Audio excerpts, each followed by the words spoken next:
Mesdames, Mesdemoiselles et Messieurs, bonsoir. Nous étions comme ça à la célébration de vie de Mémé, la maman de Madame Tinda, celle dont la photo est sur cet écran. Ce qu'il faut noter est qu'une célébration de la vie est un rassemblement qui honore la vie d'un être cher, comme Mémé.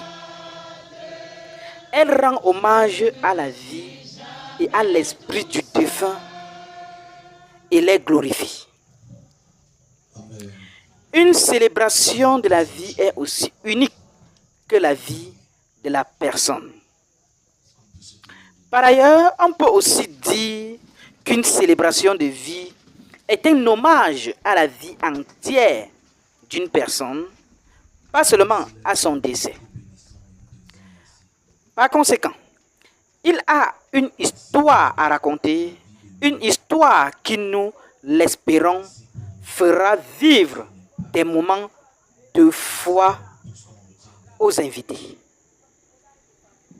les fera sourire et même rire. Cela ne veut pas dire qu'il n'y aura pas de larmes lors d'une célébration de vie, mais en général, il ne s'agit pas d'un événement qui se veut triste ou mélancolique, tout simplement.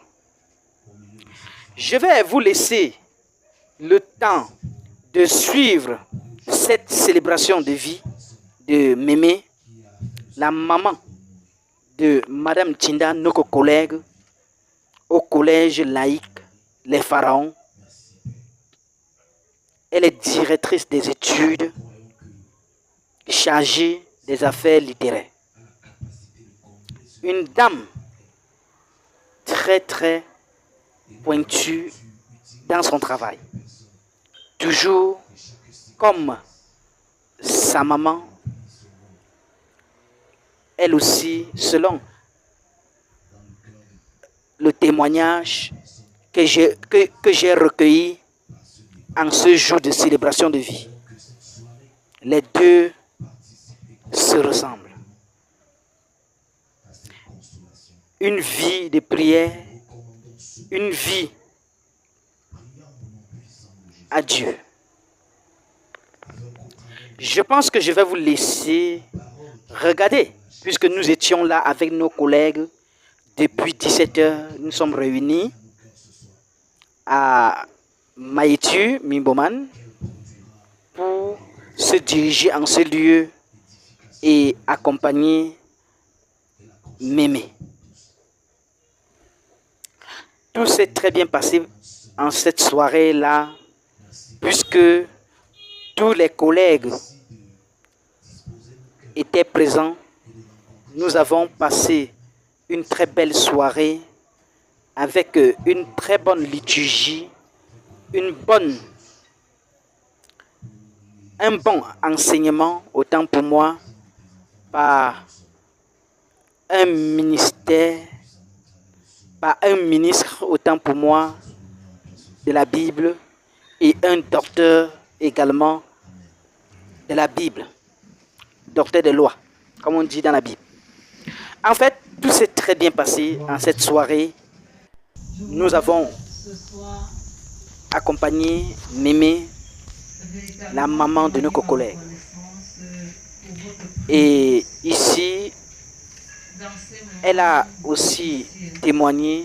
Avant cela, on a eu deux témoignages. Elle également, elle a témoigné. C'est vrai que ici, son témoignage, le témoignage de notre collègue Madame Tinda, était un témoignage qui touchait complètement les cœurs. Tout le monde était stigmatisé par son message. Surtout que elle a raconté un peu l'histoire de sa maman, une maman très forte, une maman qui a toujours espoir. Une maman qui a toujours donné de l'espoir, qui a toujours supporté tout le monde. Franchement, cette histoire m'a touché. Comme vous constatez sur cette vidéo, elle est en train de faire son témoignage. C'était vraiment super. J'ai adoré. Bien que le volume soit tellement petit ou bas, je ne saurais vous faire suivre correctement l'histoire poignante qu'elle expliquait.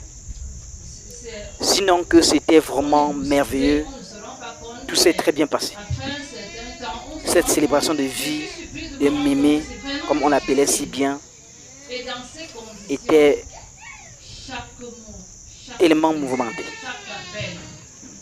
On va même dire un hommage émouvant de Mémé, tout simplement.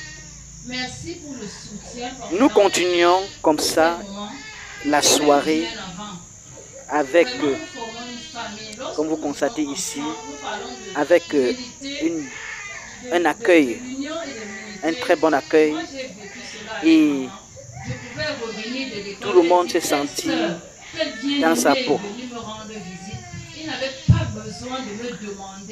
C'est vrai que lorsque nous assistons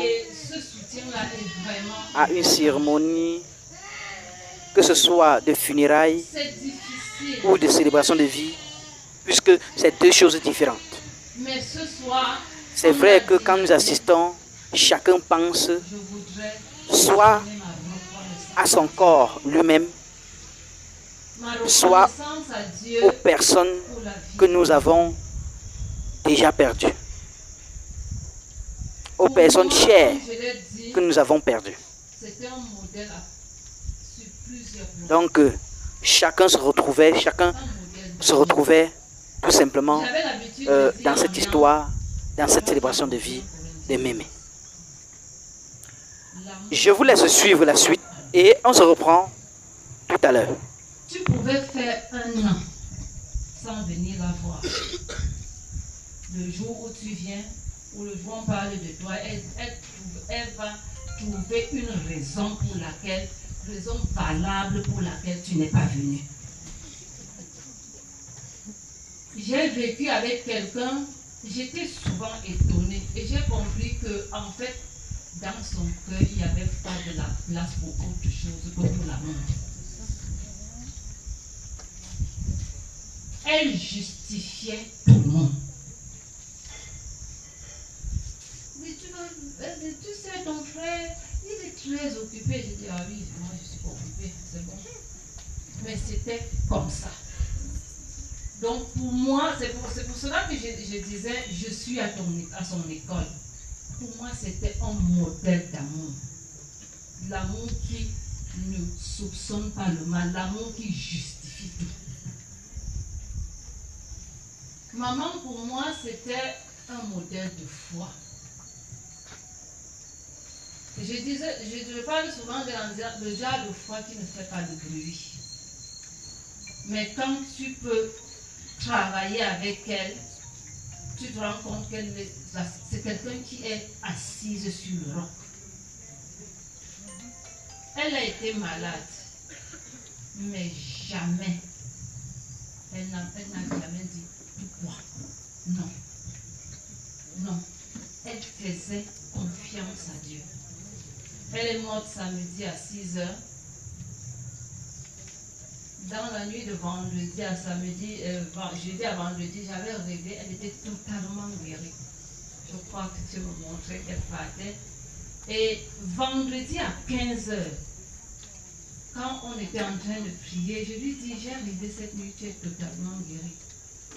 Elle m'a regardé, elle a dit, qu'est-ce qui est impossible à Dieu? Donc, jusqu'à la fin, c'était peut-être une foi qui ne faisait pas du bruit, mais c'était une foi. Et c'est cette personne que je célèbre aujourd'hui. Je voudrais célébrer encore ce soir un exemple de courage. Moi, j'ai vu ma maman passer d'un bord à l'autre dans sa vie et s'adapter sans se plaindre. Passer d'une femme qui restait dans une maison, se lever tout simplement, aller au marché, rentrer faire la cuisine pendant des années. Et du jour au lendemain, devenir une cultivatrice hors pair, sans se plaindre, avec le sourire. Cette capacité de passer d'une chose à l'autre, avec le sourire, avec confiance. C'est cet exemple de courage que je célèbre ce soir. Je vous dis merci d'être là. Et ma prière, c'est que ce soir encore, à travers ce moment, que Dieu nous donne de saisir davantage le vrai sens de la vie qui est apporter une valeur ajoutée à la vie des autres. Merci. Que Dieu nous garde et que la soirée soit belle. Merci. Je vais faire une scène d'innovation. Just un acclame pour la vie de Maman Marie de Merci de nous accueillir. Je vais vous demander une